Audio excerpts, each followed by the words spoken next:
ঘুম থেকে উঠে ছোলা বাদাম চিবোতে চিবোতে চলো বাইরে যাওয়ার জন্য রেডি হয়ে যাও। প্রথমে নিয়ে নিলাম একটা লেয়ার গেঞ্জি, তারপর নিয়ে নিলাম জ্যাকেট, তারপর পরে নিলাম চশমা। এখন আমি পুরো রেডি শীতের লড়াইয়ের জন্য। তার সাথে নিয়ে নিলাম টিফিন। এবার টিফিনটা নিয়ে চলো বাইরে যাওয়া যাক।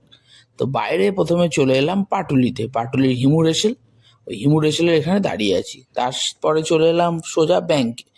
ব্যাংকে আমার প্রচুর টাকা, তাই আমি ব্যাংকে ঘোরাঘুরি করি, কিন্তু না, এখানে এসেছি আমার একটা বন্ধুর কাজের জন্য। এই হলো সেই বন্ধুরা, মুখ দেখাবো না। তো তার আরেকটা কাজ ছিল পোস্ট অফিসে, কিন্তু পোস্ট অফিসে অনেকক্ষণ ধরে দাঁড়িয়ে রয়েছি। অনেকক্ষণ দাঁড়াতে দাঁড়াতে বোর হচ্ছিলাম, তাই পাশে দেখছি মেয়েরা ক্রিকেট খেলছে। তো এদের ক্রিকেট খেলা দেখতে দেখতে আমি ভাবলাম যে এদের জায়গায় যদি আমি খেলতাম ভালো খেলতাম, কিন্তু না, আমি ওদের মতন খেলতে পারবো না। আমি যেটা করতে পারবো সেটা হচ্ছে খেতে। তো আমার মাকে দেখছি চিংড়ি মাছের বড়া বানাচ্ছে। তো দুপুরবেলা তার মানে এটাই মেনু।